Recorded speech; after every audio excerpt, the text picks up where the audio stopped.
Hello everyone, I'm Lalsa and welcome to my channel. Today we'll be seeing something about Orchestrator. We'll try to explore what Orchestrator is completely. If you have not gone through my previous videos where we discussed about basic concepts related to Orchestrator, processes, packages, etc., I suggest you to go through those videos first so that it will lay a specific foundation for this course. Alright.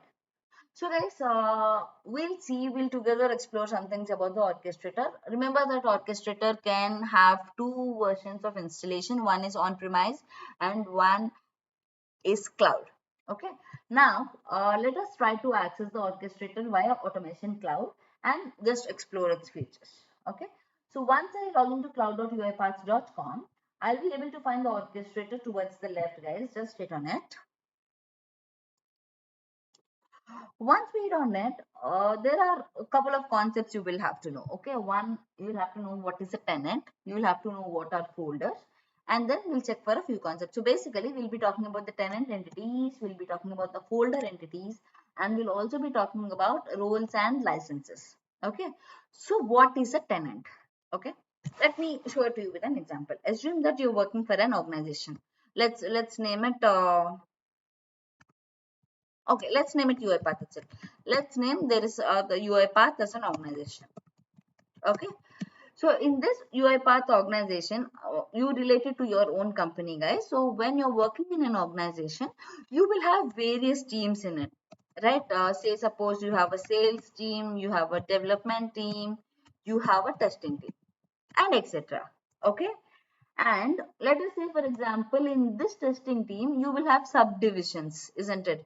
So this testing team will basically have manual testing team and it will also have automation testing team, right?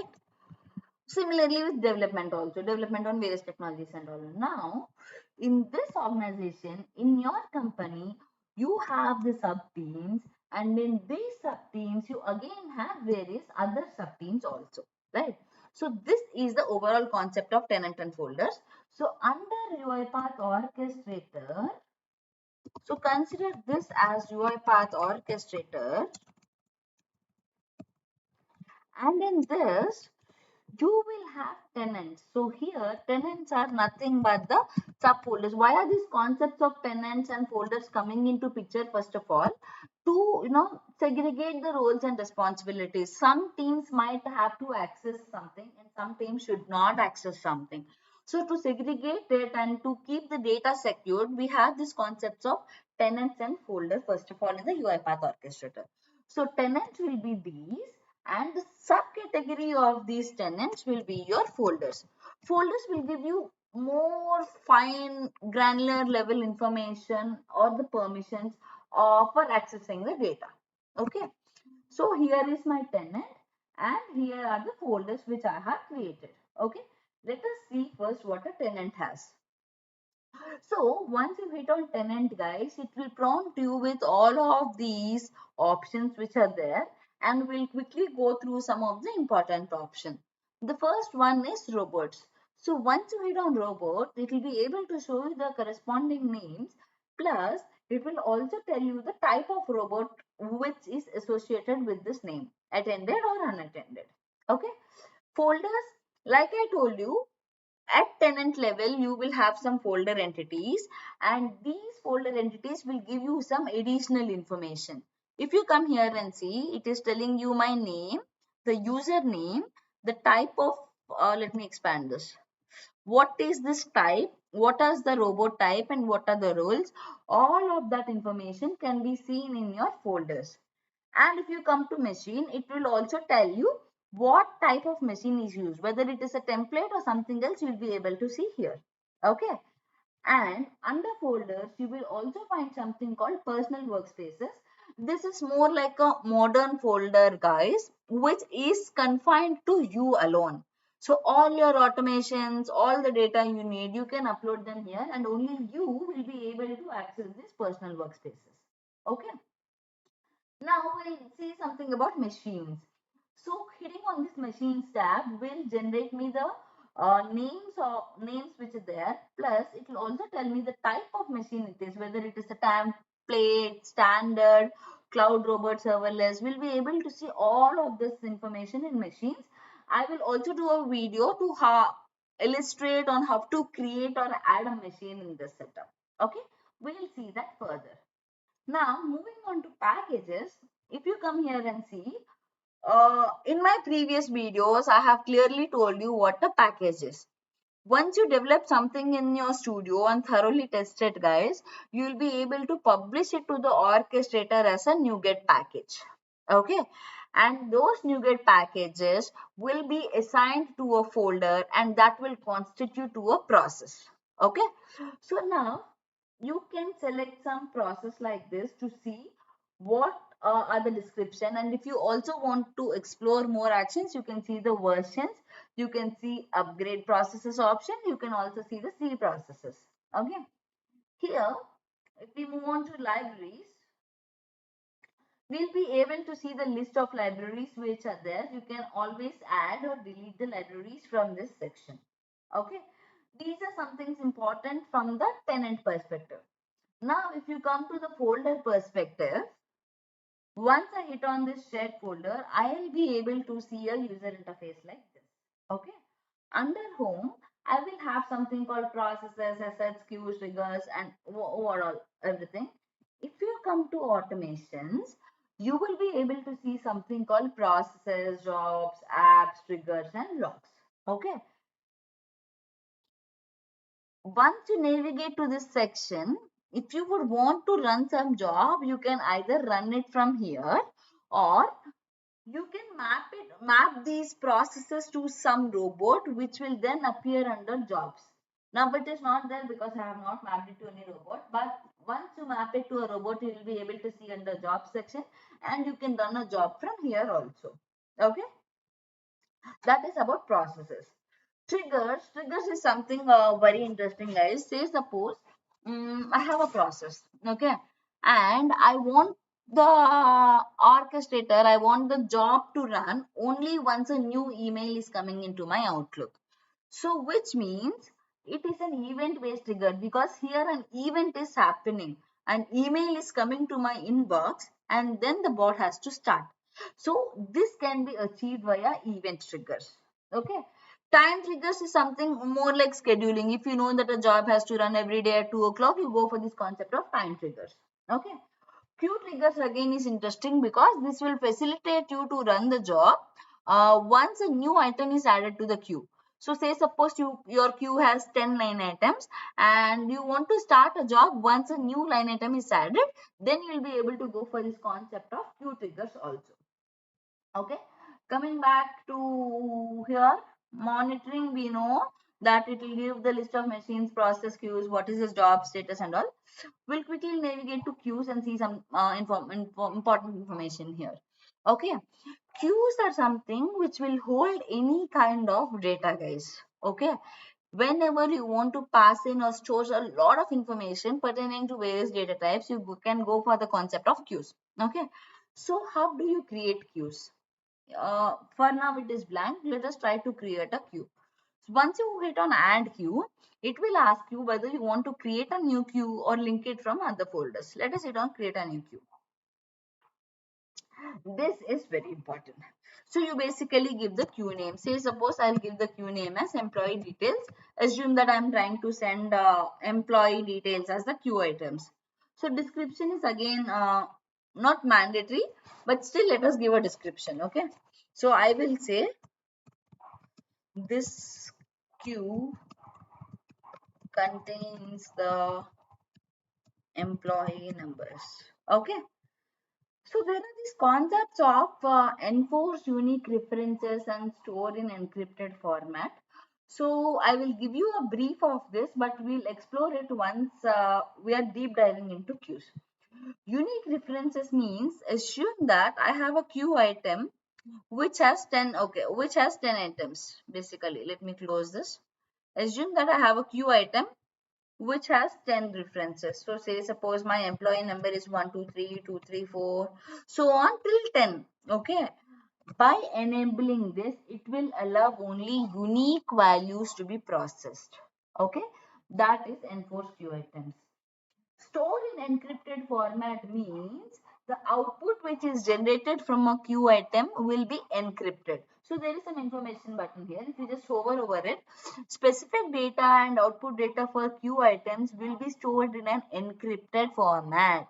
The API will decrypt the data upon retrieval. So whenever you would want to encrypt the data, you can enable these options. Okay. Next is auto retry. So, guys, due to some problems or some unknown exceptions, maybe at times the queue item might not be processed. It will be failed.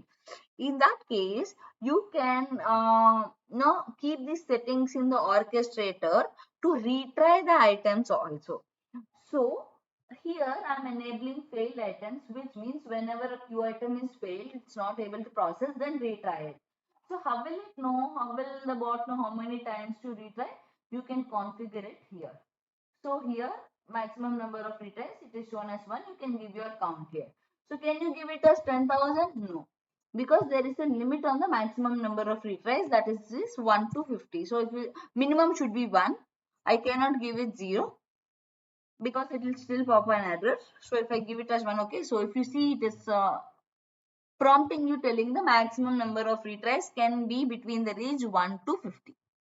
Okay, that is for failed items. Now what is abandoned items?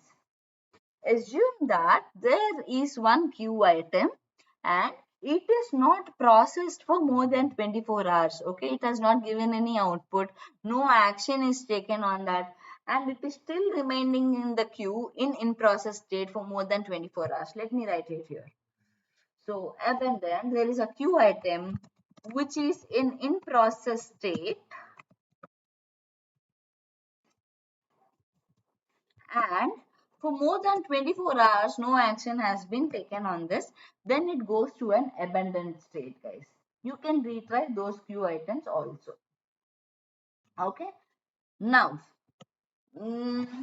schema definitions, you can actually specify the input and output schema here. It's not mandatory again, but it will help the it will help for a better understanding. If you can provide a JSON schema of how it looks like, how the data looks like, how the output data looks like, it will be helpful for a better understanding. That's all. Okay, SLA prediction is something we will have to talk about. So what are SLA predictions basically? SLA for newly added queue items that don't have a deadline. So if you disable this, there is nothing. But if you enable this, it will ask you to select a process name which you want to enable the SLA for. So say suppose I will select my first process which I have created telling attended automation demo. It will ask me the SLA. Is it in hours? Is it in minutes? Is it in days? So if you come here, validation criteria, value must be between 0 to 90. You can give any time frame between 0 to 90 days. Hours will be from 0 to 23, of course we know that. And minutes will be from 0 to 59. So I will tell that the SLA for this task is 1 hour. Okay. Risk SLA. This is something which is important. So if you come here to risk SLA, it will always be 75% of your actual SLA.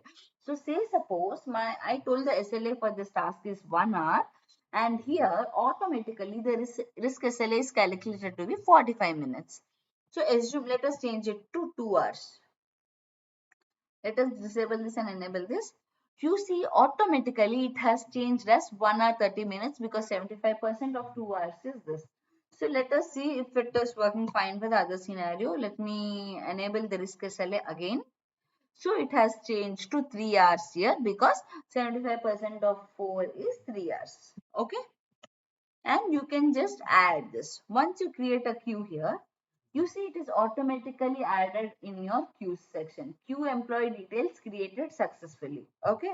And you see that this is the queue name. This is the description we gave. We did not add any queue items. You can add them from your studio using add queue items or bulk add queue items activity. So you see that in progress, remaining, what is the average time taken, how many are successful, how many has an application exception, how many have a business exception. All of these details you will be able to monitor via queues, guys. Okay. Assets, you will be able to create the assets, guys. So how you can come here, you can hit on a create new asset, and you can basically give the asset name. Why do you use SS? Assume that you want to save your information securely in an orchestrator. You can go for the concept of assets, and for whatever is bound to change, and you can go for assets concept. Then also, if you feel that the assets have to be utilized by some others, even then you can go for this concept of assets. For that, you just have to give the asset name URL.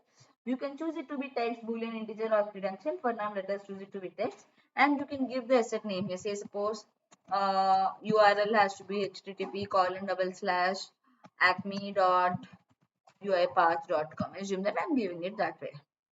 Okay, just hit on create. Let me say Acme. Just hit on create. You can give the description and all also, guys. It's not mandatory, but I suggest you to give a description also. So this way you see that URL has been created with the value https://acme.uipath.com. So this particular asset can be used by any process which has permissions to access this asset value. Okay. Storage bucket is something, say suppose you have one PDF file which will be used across all the teams in your organization. You can save that in the storage buckets. Okay, so that is something about the storage buckets. So these are the important concepts you'll have to know. So we saw what a tenant is, we navigated through robots folders, and in folders we also saw what a personal workspace is. We saw what machines are, what packages are, and at the folder level we also saw what automations are, jobs, triggers, queues, assets, storage buckets. So these are the basic concepts you'll have to know, guys. We'll catch up for the next video on Orchestrator soon. I hope you like the video, and please do comment if you have some queries. I'll come back to you with the next video on Orchestrator soon. Thank you so much for watching.